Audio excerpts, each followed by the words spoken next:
So breakout sessions are closing.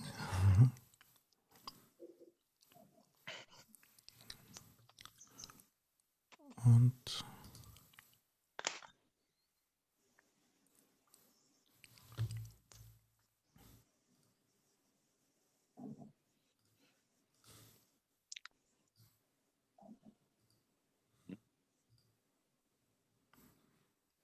Yeah.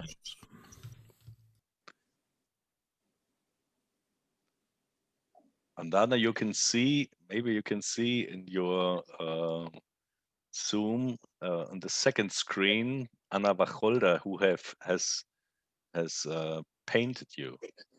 She's yeah, thank you. already. Thank you.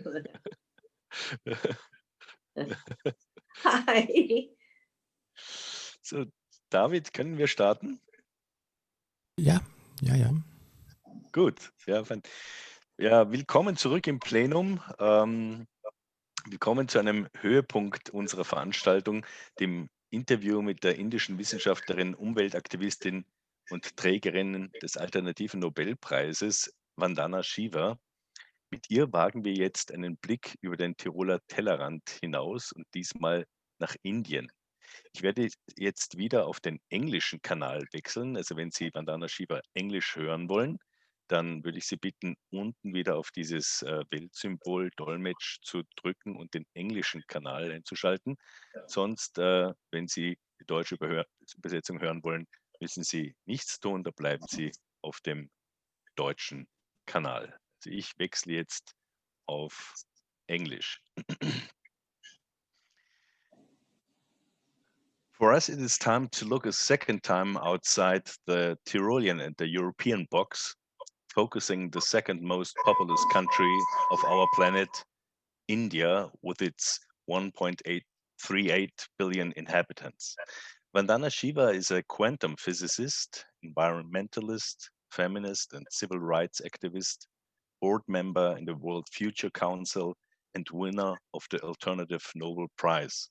I had the honor to get to know her. She wouldn't remember, but there was the 25th anniversary of the Alternative Nobel Prize. I think it was in Germany, and I had the honor to make an interview with you there.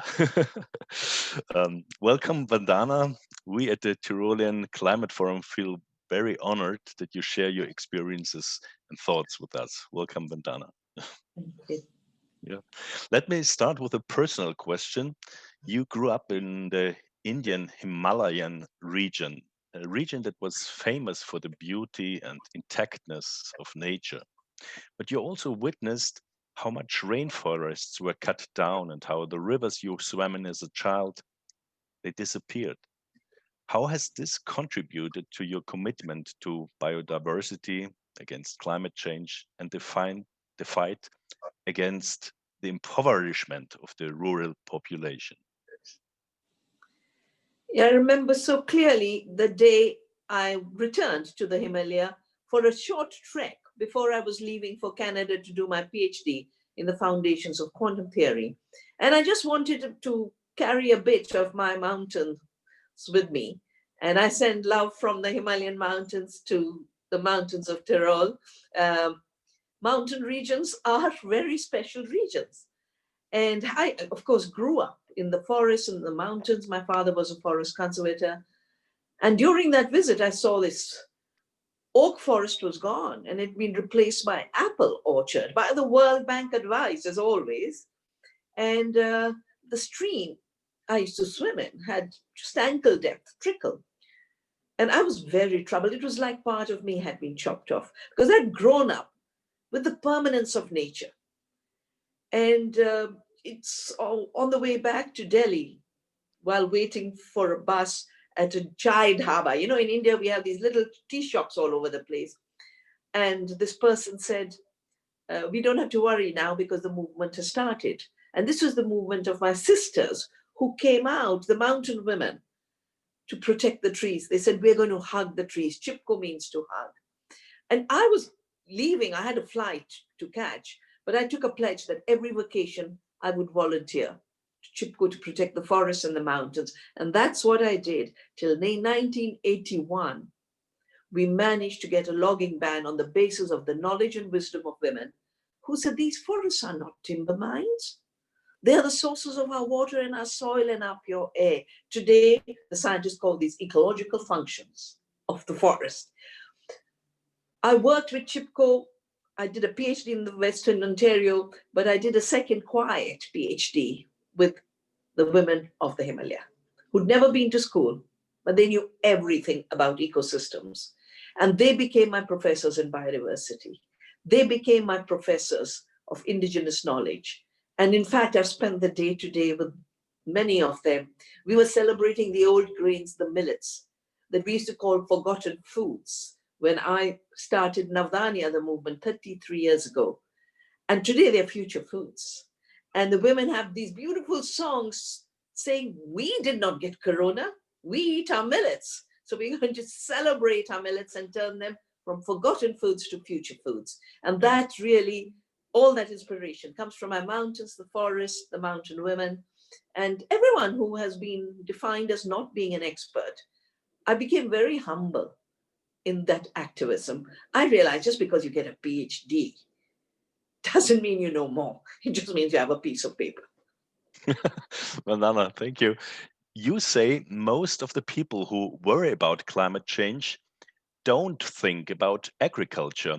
They do not realize that the dominant agricultural model is responsible for 40 to 50% of climate change. Can you give us a current example to explain how the current model of agriculture contributes to climate change, but also to the impoverishment of the local population? So actually, in the lead up to the Copenhagen summit, which was the last summit of a legally binding agreement, because Paris is about voluntary commitments by the polluters. They can do what they want to. And even that they're not doing. But Copenhagen was the summit in 2009. And I wrote this book in the lead up to the summit called Soil Not Oil, because agriculture was being neglected both as a source of the climate problem and as a solution to the climate problem. When we do it ecologically, we do it with biodiversity, we do it with nature's ecological nutrition and hydrological cycles. So of course, there's about 12 to 14% emissions that come from the way we produce the food using fossil fuels and chemicals derived from fossil fuels, including synthetic fertilizers, nitrogen fertilizers. And sadly, the technique for making fertilizers is the same as making bombs. And the techniques were evolved by I.G. Farben in Hitler's Germany to make explosives for the war. And it's still explosives. Remember the Beirut blast just a few months ago that killed, I think, 200 people. The Afghan bombs are all fertilizer bombs. Oslo, fertilizer bombs. Oklahoma, fertilizer bombs. 300 times more deadly than carbon dioxide. And I get quite shocked that people don't talk about nitrous oxide and synthetic fertilizers as major contributors. But then this weird system of agriculture, which focuses on yields of commodities, has to produce more and more because it is a limitless greed machinery. And therefore you invade into the forests of the Amazon to grow GMO soya. Most of it goes for biofuel and animal feed, including in Europe. I want Europeans to start having a boycott of soya. Anyway, GM soya shouldn't be fed to animals, but definitely a boycott for burning the Amazon. Now that is 18 to 20% of the emissions are coming from a very neutral sounding term called land use change, which is chop Indonesian rainforest for palm oil, chop the Amazon for soya. And then you have a way in which you take nourishing food, process it, package it. I have worked with tribals in my country fighting against bauxite mining. It used to be the case that most aluminium was used for aeroplanes and cars. Today, the biggest use of aluminium is in food packaging, plastic packaging, hyper-processing, very energy intensive. Ultra-processed foods are not just the reason for so much waste created outside, but they're waste dumped into our bodies. That's why there's chronic diseases. And what they call comorbidities in the corona deaths are really a bad food system disease. And the same disease, the same system is invading to the forest, creating infections, Ebola, Zika, MERS. It's limitless. These are diseases of a bad food system. And long distance transport, food miles, we call it. And finally, I was just seeing images of Spain where mountains of vegetables have been dumped. Because when you celebrate uniformity, you make that slightly, unique cucumber or a tomato, which is not the perfect size. You throw it away. Celebrating uniformity was Hitler's mindset. We've applied to agriculture and we're creating waste. And then because of long distance transport, there's more waste. 50% of the food we produce is being wasted. This is 4% of the greenhouse gases. On the other hand, as our work is shown, that when you work with nature cycles through organic farming, you give back organic matter to the soil, you're basically taking carbon out of the atmosphere. And through the plant and its photosynthesis and its capacity to take carbon dioxide and turn it into oxygen for us to breathe and carbohydrates to feed us, we actually have a miracle to create a solution. And that's another thing that surprised me in the climate debate. How come most climate activists and scientists do not talk of the biosphere? They do not talk of the living green systems that are the solution. The same systems that are causing hunger are causing climate change, are causing the pandemics. Until we start to connect these different symptoms, they're all symptoms of a disease, till we get to the root cause, which is a broken relationship with the earth, limitless greed measured as GDP, and the sickness of worshipping money. I've done a book recently called Oneness versus the 1%. And it's actually 0.1%, but it's a very ugly number, 2.001. So my publisher said 1%. This is too big.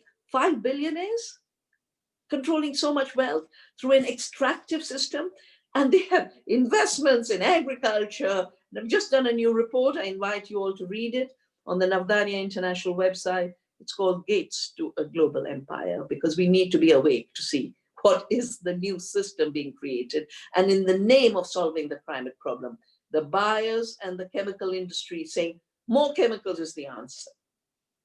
You argue that the industrial agriculture is primarily responsible for soil erosion. This in turn leads to water scarcity, and people struggle for drinking water. Many small-scale armed conflicts today are fought over water. Would you say industrial agriculture not only endangers the climate, but also food sovereignty and peace? Absolutely. I mean, the sad thing is you touch any problem. I was supposed to be a quantum physicist, this was not my work. Why did I start looking at agriculture? Because the most prosperous part of India, Punjab, where I did my MSc honors in particle physics, had erupted in violence. And I was working for the United Nations University program on peace and global transformation at that time, 84. And I said, I must look at what's going on. That same year, the city of Bhopal had a leak from a pesticide plant. This Now, big catastrophe. The Bhopal people call it a genocide. They don't call it an accident, they call it a genocide. And I try every year when I can, on the 2nd of December, to go and join. It's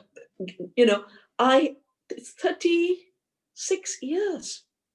They haven't got justice. And the children being born today are still being born maimed. But coming back to this industrial agriculture model, which was named the Green Revolution, it's not green, it's not revolutionary. It is deadly. It's brown and red. brown because it destroys the soil and desertifies it, and red because it does shed blood. My study, The Violence of the Green Revolution, published at that time for the United Nations, showed that 30,000 people had been killed in Punjab in that violence. But then you add to it that when you destroy the soil, you create refugees. And you are committing violence against refugees by uprooting them from their homes. We have a very, I feel very honored that I could work with a brilliant team of people during the Year of Soil 2015. And we wrote a manifesto called Terra Viva, again available on the Navdanya International website. And I was troubled because it was the Year of Soil, but here were the refugees coming, boat by boat by boat, to Lampedusa in Italy. And the boats were sinking. And they're still going to Spain now.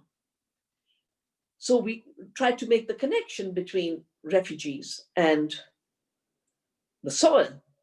And just two case studies, let me give you. You know, Nigeria, you have conflicts. The Boko Haram story. No one tells you behind that story that Lake Chad, one of the biggest lakes of Africa, had its water diverted for commodity crops. And only 20% water was going into the lake. Now 80% was being diverted. And in a way, their water was being exported in the global trade system.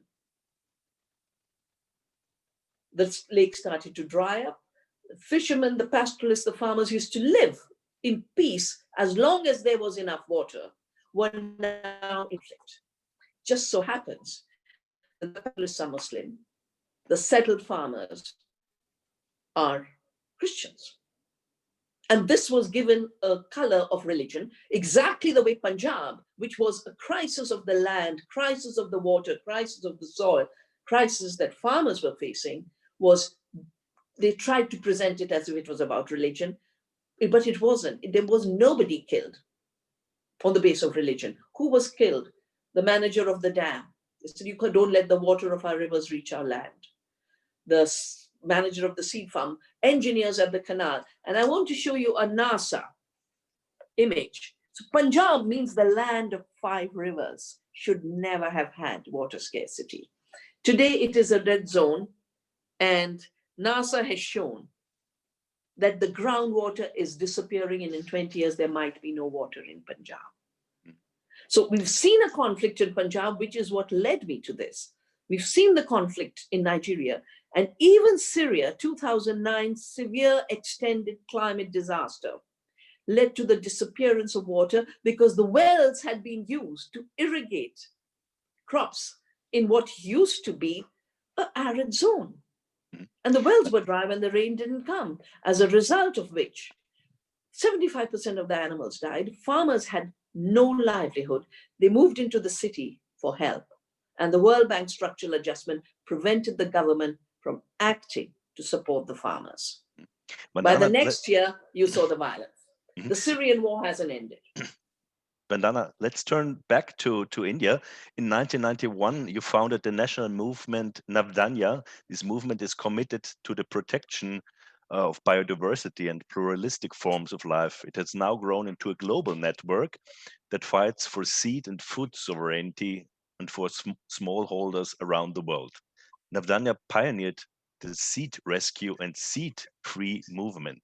This was a response to the crisis of erosion of agriculture biodiversity, against the use of chemical pesticides and the introduction of genetically modified organisms and patents on seeds through intellectual property rights and so-called free trade agreements.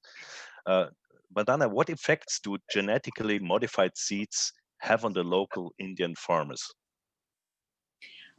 Before I come to that very briefly, the reason I started the movement for saving seeds, and it became a name, Navdanya, only 91, but I started in 87 when I was at a meeting on the new biotechnologies. There were no GMOs at that time, but the companies were talking about patenting seed and introducing GMOs in order to patent seed and have an intellectual property treaty in the GATT then, which became the WTO, to prevent any farmer from having their own seed so they could sell GMOs. That's the day I took a pledge. I'm going to save seeds. I didn't know anything about how to do it, but I learned. And that's the beauty. When you care enough, you will learn anything in life. And I've learned about seeds, and they've been my teacher since '87. What's the impact of GMOs? We've had an experience. First, it creates illegality. I don't know a single country of the South where Monsanto entered through a permission. India, they entered illegally in '98, put big ads. And I saw the ads. I'd written the laws of my country, and I asked the ministries. I said, did you give them permission? They said, no. So I sued. I sued the government for seeping, and I sued Monsanto for illegal entry. Until 2002, they couldn't commercially sell. BT cotton, they sold it as a miracle. This year, scientists have admitted that it's an absolute failure. It did not increase yield. The yields are coming down. It increased debt. Monsanto did not have a patent, but it lied to the Indian companies to extract royalties from farmers. The prices went from 5 rupees for a kilogram of seed to 4,000 rupees a kilogram, which kept failing, which basically means 12,000 rupees a kilogram. And the result of this was farmers got into debt. We've lost 400,000 farmers to suicide because of debt. According to my analysis, the suicide figures are government data. But because we work on the ground and we have figures from different states and we know where the cotton is growing, 85% are cotton related. According to our competition commission, 95% of the cotton of India is now controlled by Bayer Monsanto, and it has failed. It doesn't grow without irrigation, but most farmers aren't told you will need irrigation. Most farmers in rain-fed areas can't. So basically, I could say in India, GMOs have killed farmers because of debt, not through toxins alone, but through debt. Because they fail, farmers have to use more pesticides. And 3 years ago, I had to fly down to Nagpur to visit the farmers. 130 had died because of pesticide poisoning. Then they kill pollinators. There's not a single pollinator in a plant that is releasing poisons all the time. And the soil organisms die because even the roots are exuding toxins. Our studies have shown 60% of beneficial organisms are gone in the BT cotton soils. So when you start looking at the full biosafety, which is international law, and I would request Europe to defend the biosafety laws that Europe put in place. Brexit was created to undermine those laws. And I notice now there's a very, very big assault on the biosafety laws of Europe. Please defend them. How does your network contribute to seed rescue and food sovereignty for smallholders around the world? Well, let me begin with India. So 87, I started to save seed, and I saved whatever I came across. For 4 years, I did it alone. And then, 2 legs can only carry you so far. And then I realized I had to institutionalize this. So we just created seed banks all over the country. We've created 150. And because we saved every seed we could find, when the cyclone came in '99, we had salt-tolerant seeds to distribute. When the tsunami came, we could distribute those seeds, farmer to farmer. So we've rescued seed in diversity. We've rescued seed as a commons in the community seed banks. And most importantly, we have rescued farmers from debt and from failure. And as our celebration this morning was showing, you need to eat 8 breads of wheat instead of 1 bread of millet. Why would you not be growing more millet? Across the world, we have created a seed freedom movement. We support groups to start saving seeds. We support groups to deal with intellectual property mystification, because it's just a lot of rubbish to say the seed is an invention of Monsanto. It's a self-replicating machine. They sued Percy Smizer, a fellow Alternative Nobel Prize laureate, whom they sued after contaminating his fields, and he fought all his life. So Europe was going to have a plant propagation law, which is going to make local seeds illegal. Navdanya worked across Europe. We worked with European parliamentarians and we stopped that law. So we stopped bad law.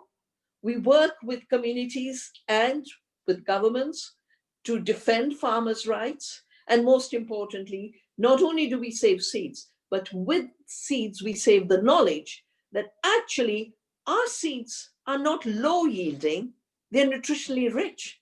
Your seeds are low yielding because in terms of nutrition, That's a point I want, Vandana, that's a point I want to connect to. You argued that the small scale ecological system could contribute 40 to 50% to solving the climate problem. How? And would also a small ecological agriculture be able to ensure the food security globally? Well, you know, the small scale agriculture already is the basis of food security. If you look at the FAO data, globally, 80% of the food we eat comes, 70% globally, and for Africa and Asia, 80% food comes from small farms. All the data shows small farms are more productive because they have an element that large farms can't. They have the element of care for the soil, care for the seed, care for the animals. And that is the reason we can produce more. So it's already the basis of contemporary food security. But if you look at it scientifically, our seeds provide more nutrition. Having more mass that is toxic is not food. Mass is not food. Commodities are not food. Food is food. Food is nourishment. Food cycles through the soil and the plants and our body and our gut microbiome. The second is when you do organic farming and just enrich the soil, and what you feed is the soil organisms who then feed you.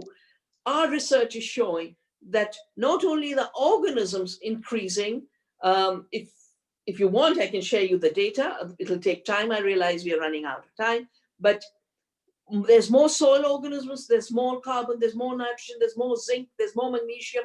Everything we need in our food grows. The most important point about small farms is we are now facing a pandemic and a lockdown. And it's only where there are local food systems that people have had food. The long distance supply chains that brought the pandemic and brought the disease have collapsed. And of course, every government gives subsidies for long distance.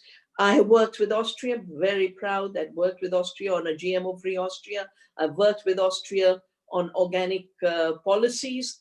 You have an amazing country. You have to lead not just Europe, but the world. Thank you very much. We're a little skeptical about that at the moment, but thank you for the encouragement. Vandana, you are known as an ecofeminist.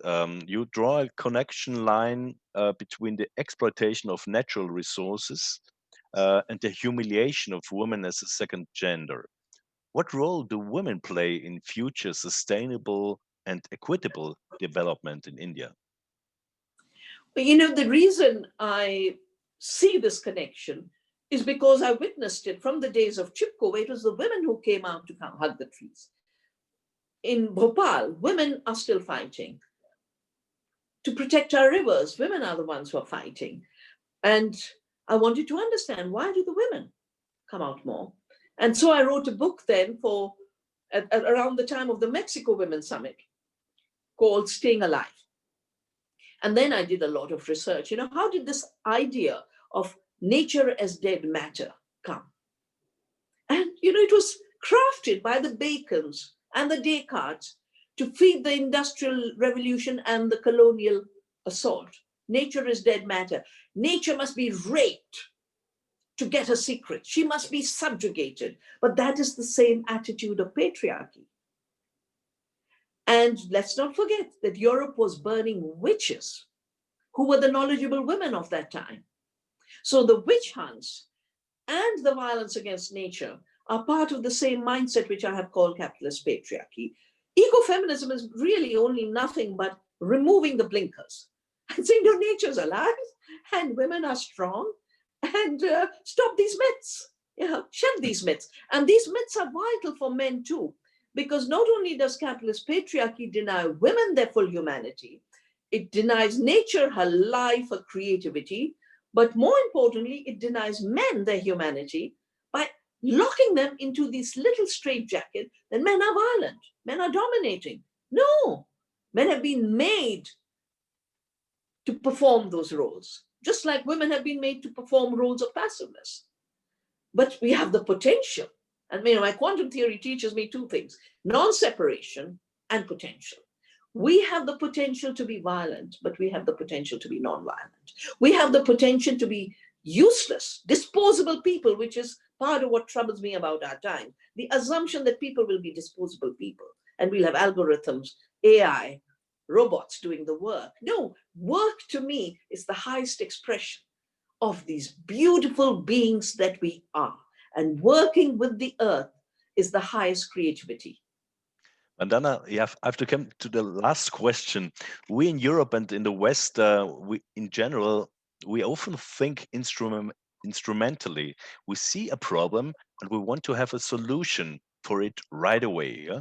The solutions are often clear, but very difficult to implement immediately against many powerful interest groups, as you know very well. This leads to the fact that quite a few activists are discouraged and also make them resigned. And that shows it takes a long breath. For this, we would need a bigger horizon. For example, spirituality, which could give us strength even in the event of setbacks, not to lose courage in a fight.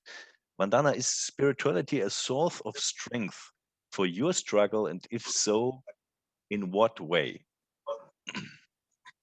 Well, I've grown up in a spiritual land which never saw humans as separate from nature or humans as masters of nature. Or, our civilizational value is Vasudhaiva Kutumbakam, one earth family, with no hierarchies, no inequality across species. We don't believe in anthropocentrism, definitely between genders, definitely on the basis of religion and race, which is why every religion,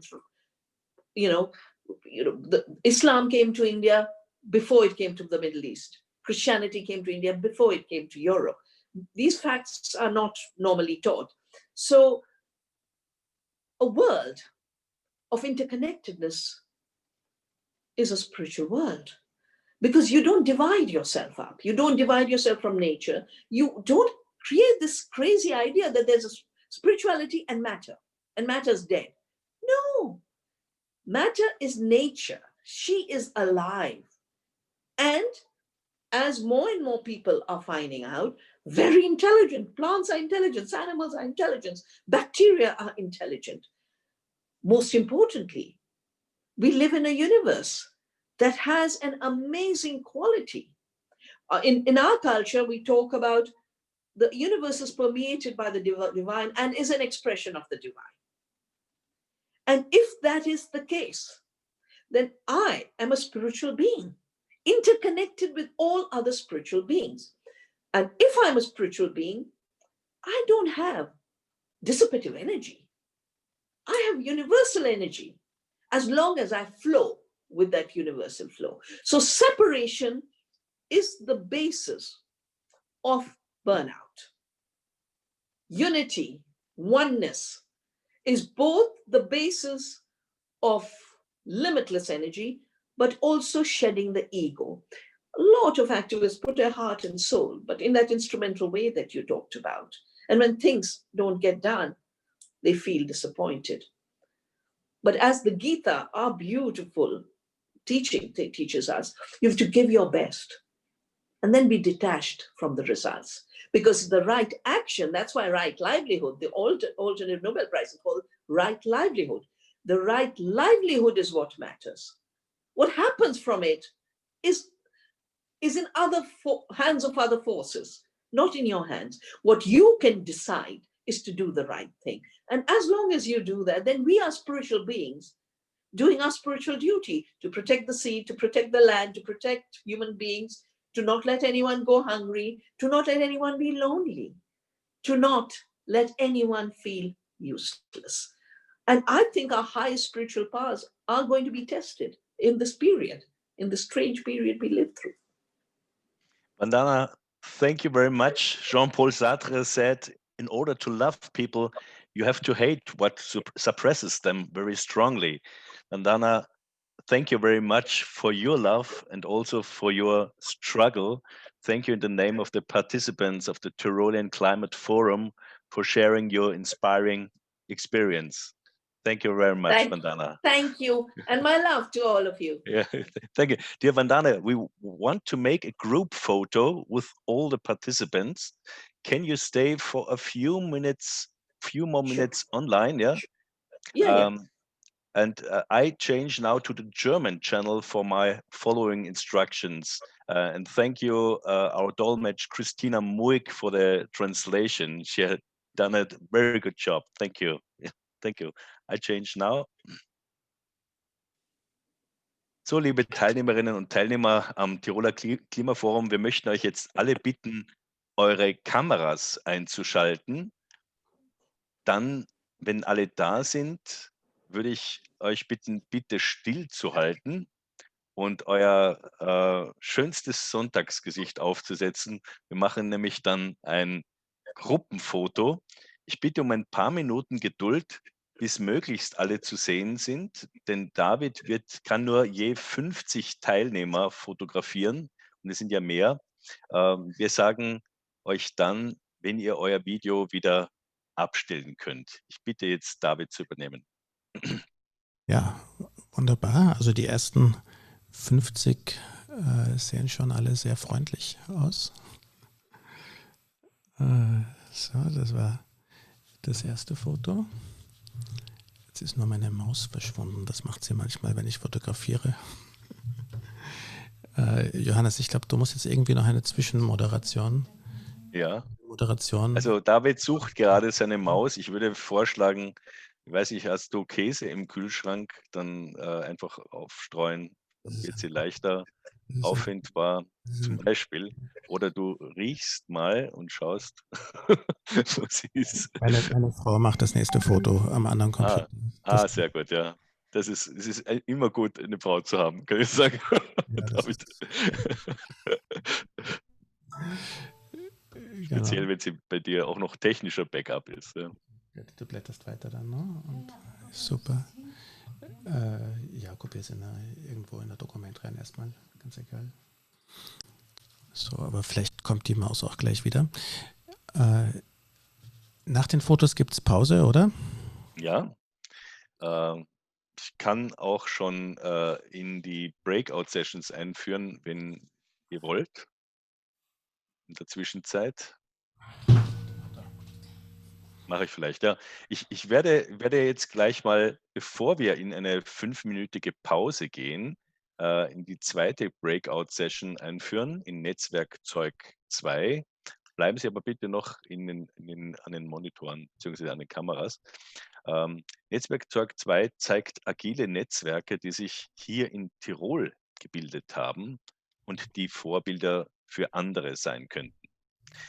Der erste Beitrag führt uns ins Stubaital unter dem Titel Zukunft Stubaital, gemeinsam nachhaltig in die Zukunft.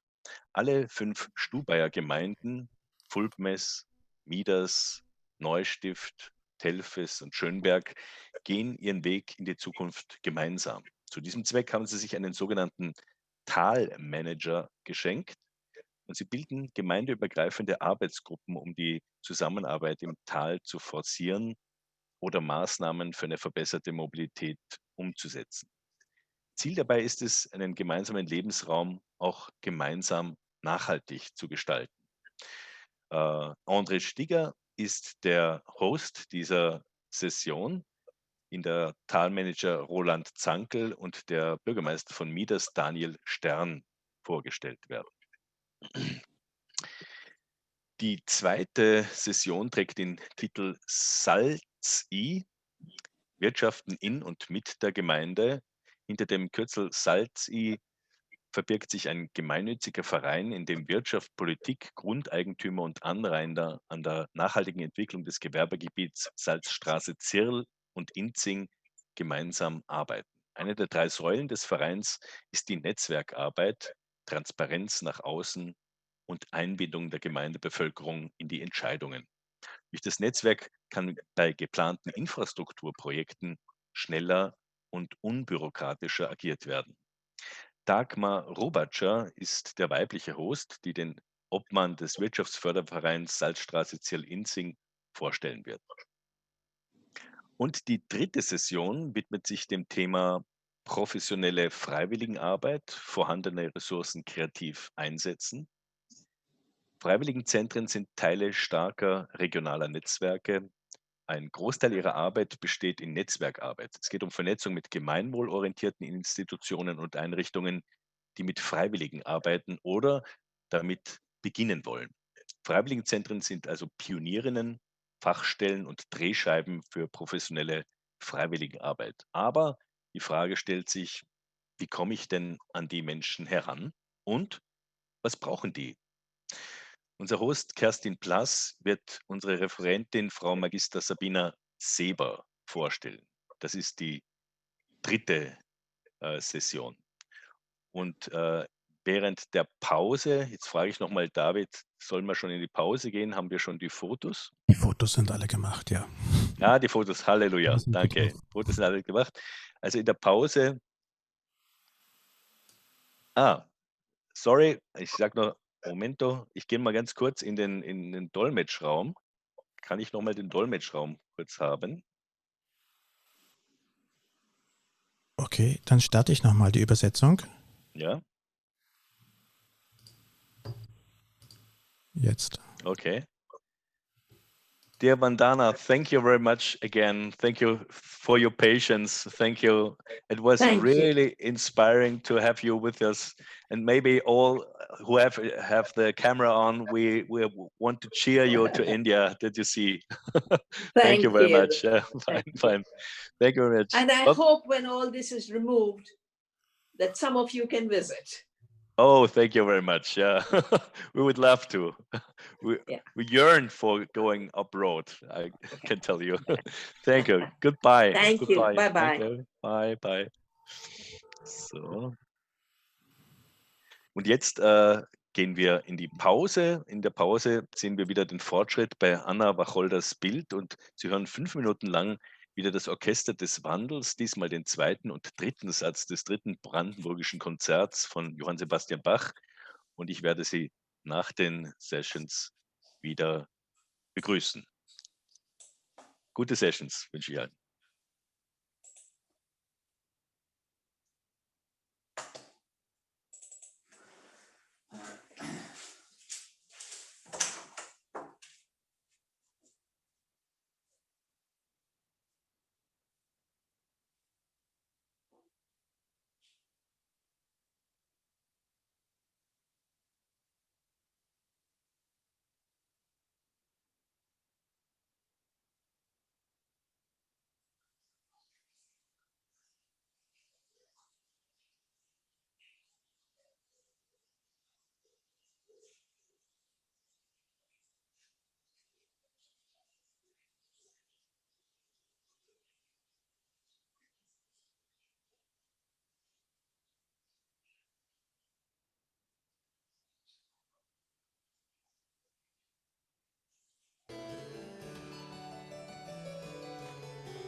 Ja, ich hoffe, alle sind wieder da. Wir haben jetzt ein wunderschönes Musikstück gehört und ein großartiges Bild sehe ich da von der Anna-Wacholder.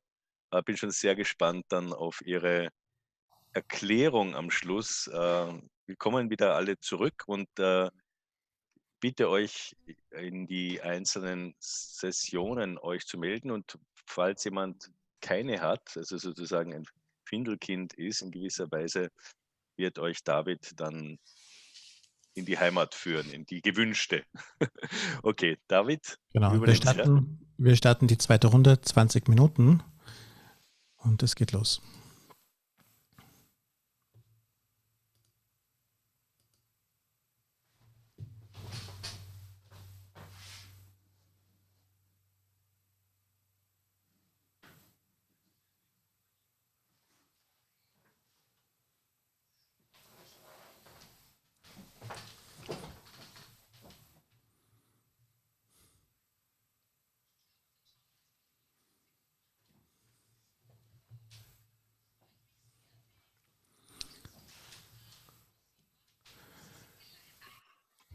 Bitte, David, könntest du mich, ich habe mich für den Dreierraum angemeldet, für Schwarz. Könntest du Genau. mich bitte dorthin schicken? Genau, also alle, die jetzt da sind, am besten die Ziffer in den Namen eingeben für die Okay, mach Raumnummer, ich. sonst, genau, also Regina kann ich jetzt schon auch raussuchen, aber es ist sonst einfach sehr, es gibt da leider keine gute Lösung dann, es ist einfach sehr unübersichtlich sonst.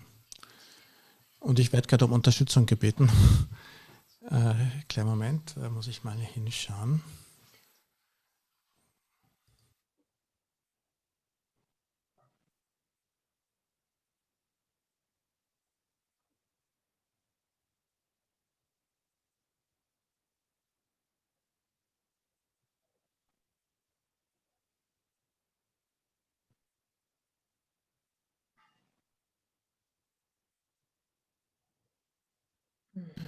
Dürfte schon funktionieren dort. Gleich weiter. Jetzt geht es gleich weiter. Alle kommen zurück.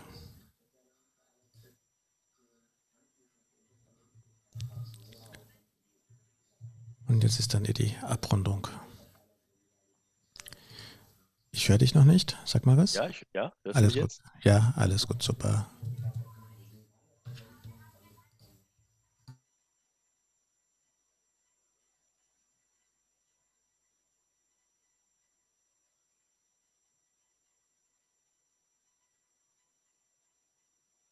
Okay, die kriegen jetzt gerade Stress, aber es ist zu Ende.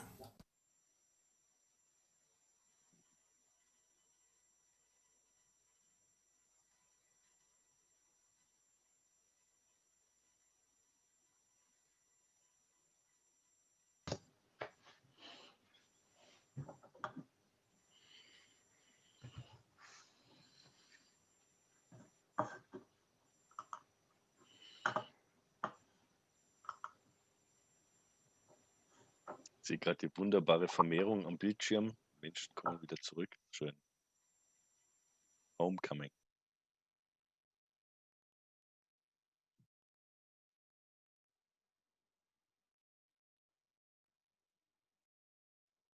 David, können wir schon starten oder müssen wir noch warten? Ich glaube, es sind alle da. Schon alle da? Ja. Wunderbar. Ja. Sehr gut.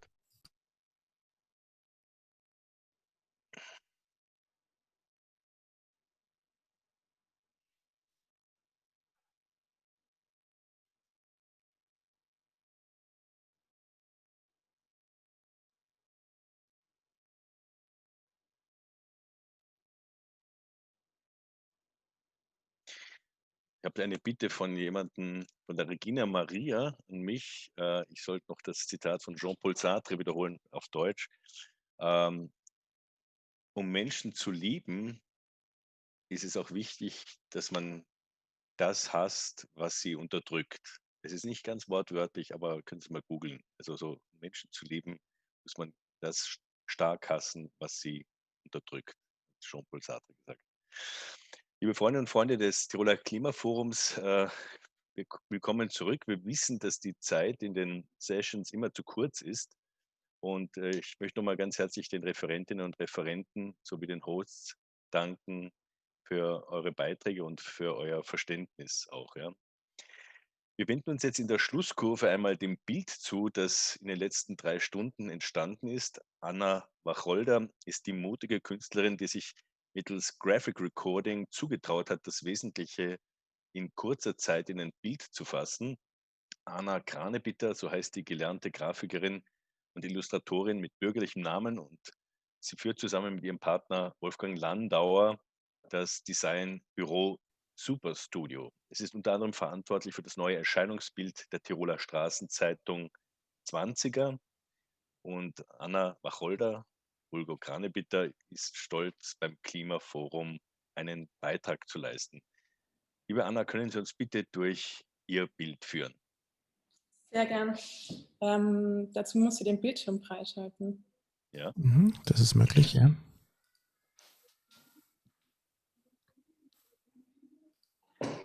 So, ihr hört mich? Ja? Wunderbar. So, dann schalte ich den Bildschirm frei. Also danke für die einführenden Worte. So.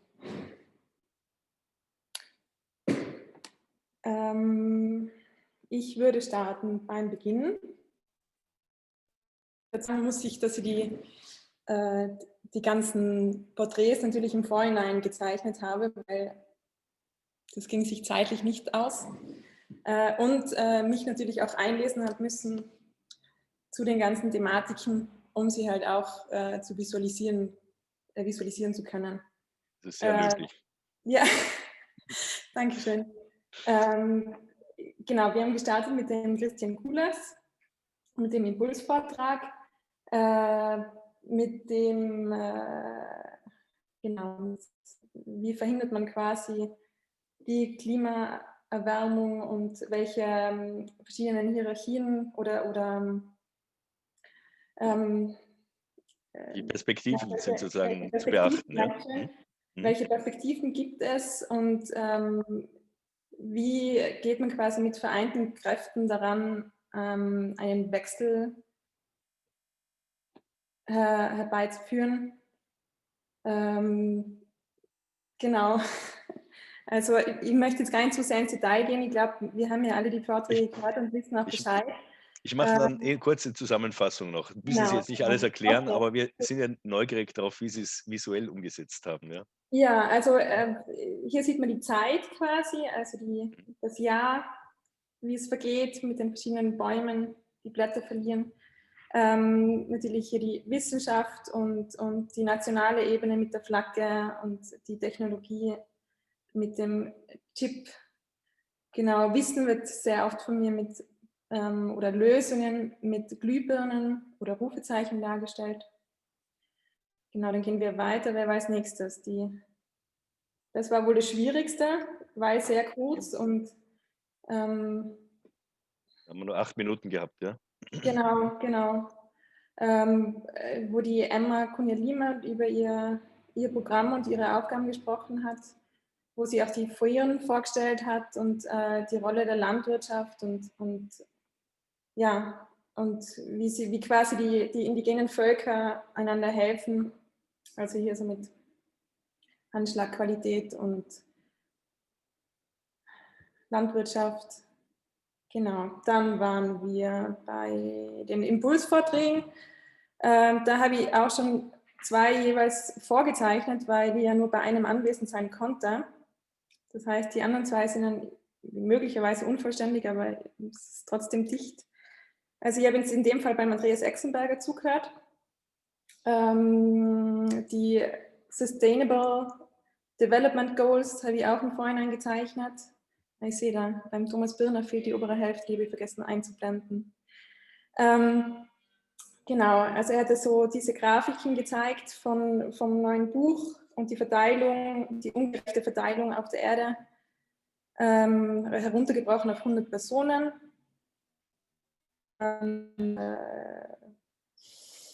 Die anderen beiden, das ist Paris-Vorderwald, also im Bregenzer Wald hat sich das ja abgespielt, wo diese 14 Haushalte, das sind also hier die Haushalte, auf so manches verzichtet haben, um eben die Ziele vom Pariser Abkommen zu erreichen, also die Erderwärmung bis 2000, ich weiß jetzt gerade nicht, unter 1,5 Grad zu halten.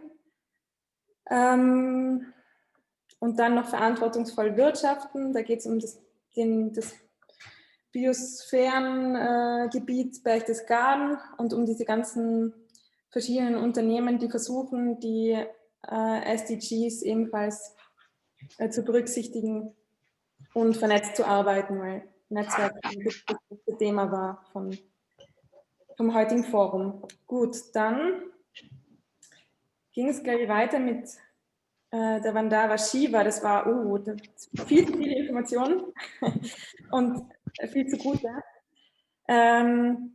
Ich habe da auch zwei Sheets gezeichnet. Also das ist quasi Nummer 2, wo man eben sieht, ja, die Rolle von Monsanto und was die quasi verbrochen haben und wie sie aber mit Navdanya trotzdem in der Lage waren, die Bevölkerung mit Saatgut zu versorgen und so weiter. So, hier mein Porträt.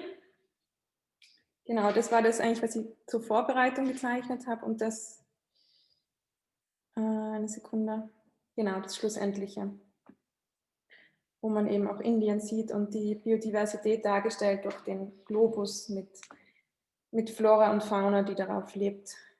Dann genau die 40-50%, die quasi die Landwirtschaft Auswirkungen haben kann auf die Klimaerwärmung oder hat. 5 Billionen, also Milliardäre, Millionäre, Billionärs, genau, die im Besitz allen Besitzer sind. Und genau, so. Gehen wir weiter. Wir kommen zu, ich war jetzt in dem Fall im Stubaital, bei Roland Zankl und Daniel Stern, harter Schnitt von Indien ins Stubaital. Wir bleiben in den Bergen. Genau, man sieht die 5 Gemeinden hier und die verschiedenen AGs, die sie gegründet haben.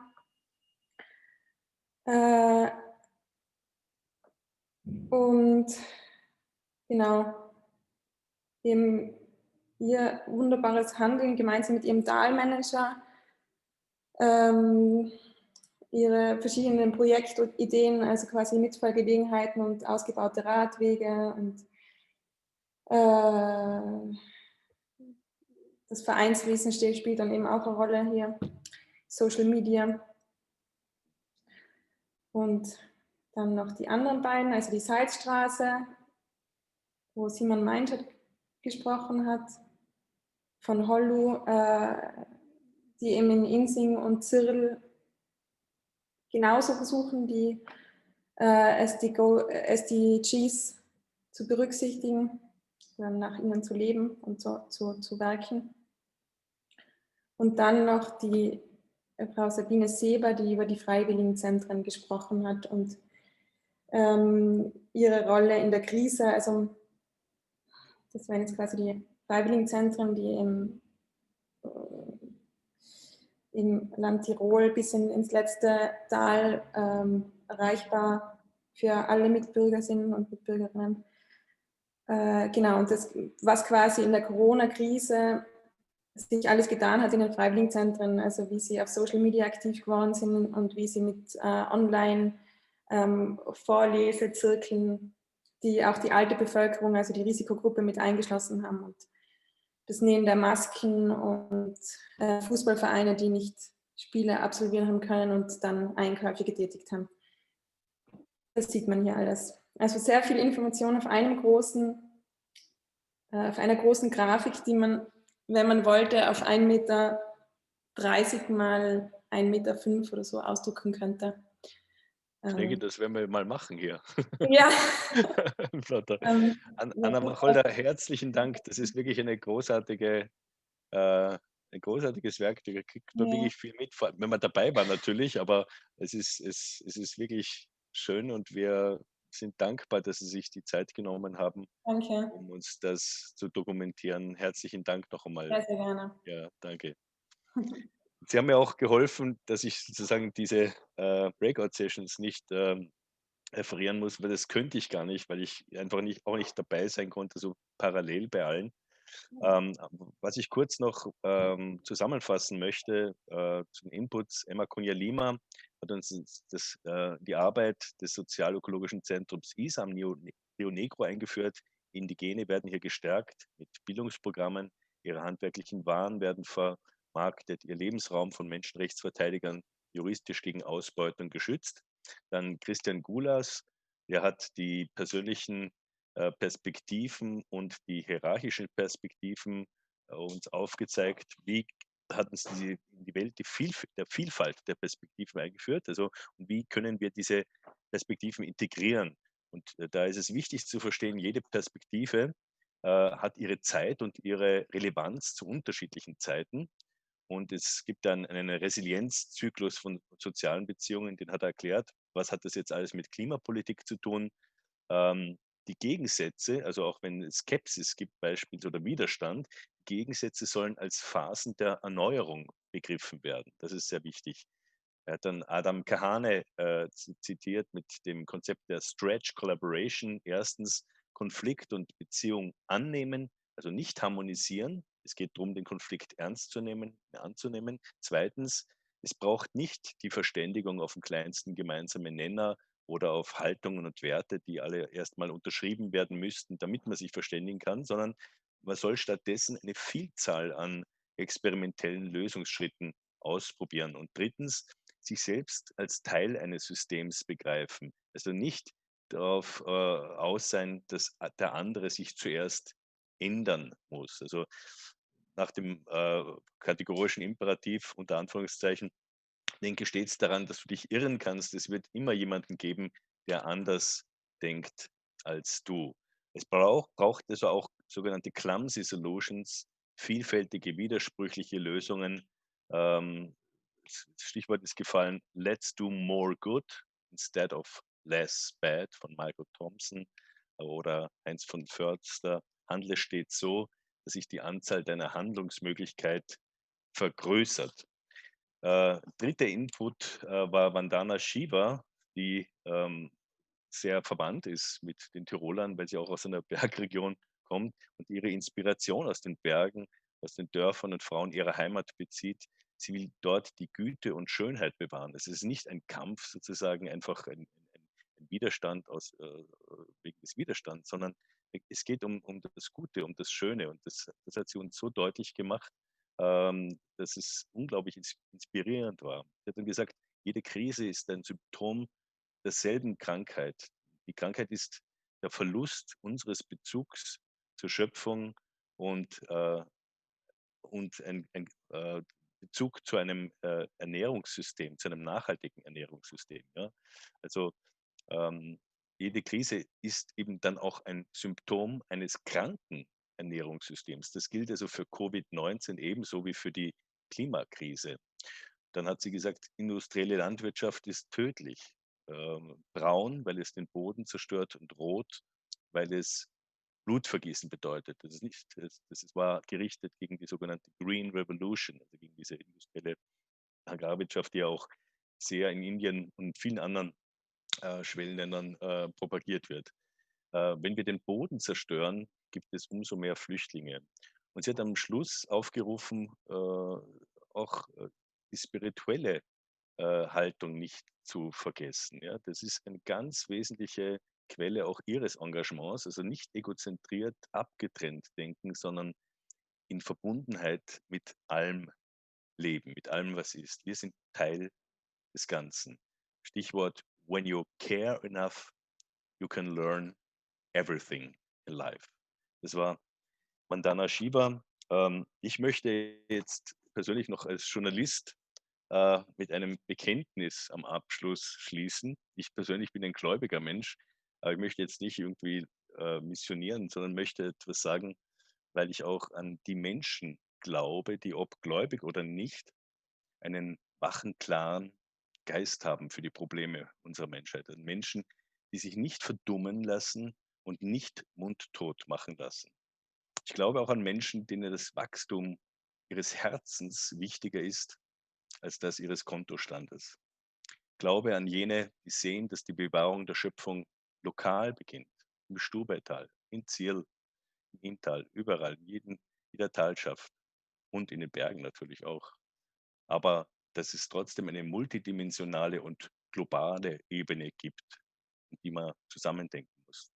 Ich glaube an Menschen, die vor Komplexität und Diversität keine Angst haben und sich nicht mit populistischen, simplen Antworten zufrieden geben. Ich glaube an jene, die Mut haben, sich für jene vielfältig Armen einzusetzen, die man nicht sieht oder sehen will. Und ich glaube an Menschen, die mit Realitätssinn, mit Solidarität und Zivilcourage von einer Welt träumen, die menschlich, gerecht, friedlich und zukunftsfähig ist. Und ich denke, dass hier auf dem Tiroler Klimaforum viele in diesem Sinn Engagierten versammelt wurden. Wenn auch nur jetzt einmal virtuell, aber wir werden, auch wenn wir uns jetzt physisch distanzieren mussten, wir werden uns nicht sozial distanzieren. Und vielleicht lehrt uns diese Corona-Krise auch eines, nämlich den Wert der menschlichen Beziehung, des direkten, leibhaftigen Kontakts und der gemeinsamen Inspiration durch lebendige Netzwerke. Das jedenfalls wünsche ich euch, allen Teilnehmerinnen und Teilnehmern, allen, die Inputs gegeben haben, alle, die im Hintergrund gearbeitet haben. Ich kann jetzt gar nicht alle Namen nennen, das wird hoffentlich Andrä Stigger sagen, ja. Das wünsche ich auch den Veranstaltern des Forums und bedanke mich bei euch und gebe nun weiter für die Schlussworte an den Geschäftsführer des Klimaforums, Andrä Stigger. Danke vielmals, Johannes. Als Geschäftsführer vom Klimabündnis Tirol darf ich einfach ein großes Dankeschön aussprechen für den heutigen Nachmittag. Ich möchte mich bedanken bei allen Teilnehmerinnen und Teilnehmern des Klimaforums 2020. Es war schön, dass ihr dabei wart, schön, dass ihr diese Veranstaltung bereichert habt mit euren Feedbacks und Kommentaren. Ich sehe es auch jetzt im Chat, das große Lob für diese Veranstaltung. Danke vielmals, wir freuen uns sehr, dass ihr mit dabei wart. Ich darf ans Land Tirol meinen großen Dank aussprechen, ohne deren finanziellen Beitrag solche Veranstaltungen nicht möglich wären. Dir, Johannes, ein großes Dankeschön. Du hast diese Veranstaltung immens mit deiner Moderation bereichert und deinem persönlichen Input. Ja, es ist schön, deine Stimme da gehabt zu haben und wir werden uns freuen, dich immer wieder auf Ö1 hören zu dürfen. Herzlichen Dank. David, auch nächste Woche eine Sendung. Ja. Machen wir gleich Werbung im Radiokolleg, falls sich jemand interessiert. Das ist allerdings kein schönes Thema, da geht es um toxische Beziehungen und wie man aus solchen Abhängigkeitsbeziehungen sich befreien kann. Also wenn Sie in so einer toxischen Beziehung sind oder jemanden kennen, dann große Empfehlung. Ja, wir bleiben beim positiven Netzwerken für heute mal. Großes Dankeschön für die technische Begleitung durch David Rötler und seinem Team. Es hat alles super funktioniert, große Aufregung, klappen die Verbindungen nach Brasilien und Indien, seien alle Leute dann auch zur richtigen Zeit da, alle in den richtigen Sessions. Es hat alles wunderbar funktioniert. Herzlichen Dank, David, mit Team. Auch unserer Dolmetscherin, der Christina Muig, sei gedankt. Und natürlich alle Vortragenden, alle, die sich eingebracht haben. Es war ganz großartig und das zeigen auch wieder die Bemerkungen im Chat. Zum Schluss einfach noch wirklich ein großes Dankeschön ans Klimabündnis-Team. Ihr habt das alles toll organisiert. Es war sehr professionell von eurer Seite, wie ihr die Veranstaltung aufgezogen habt. Besonders erwähnen möchte ich die Sonja und die Lisa. Es habt viele schlaflose Nächte in der Vergangenheit gehabt. Danke vielmals, dass ihr das so gut über die Bühne gebracht habt. Ja, es hat uns gefreut, dass wir heute Gastgeber sein durften, Gastgeberin sein durften. Es hat uns Spaß gemacht, es hat motiviert, es hat uns den Rücken gestärkt und es bleibt einfach nochmal zu sagen, wie cool war das bitte, Heint. Das Klimabündnis wird sich auch in Zukunft als starkes Netzwerk positionieren, das sich sowohl auf regionaler als auch auf internationaler Ebene für einen nachhaltigen Wandel einsetzt. Unser Motto, global denken, lokal handeln, werden wir gerade auch nach diesem heutigen Nachmittag voller Intensivität verfolgen. Normalerweise sage ich an so einer Stelle auch immer gute Heimreise. Das ist heute bei nur wenigen der Fall. Ich wünsche euch einen schönen Abend. Alles Gute. Bleibt gesund. Danke, viert euch. Ciao.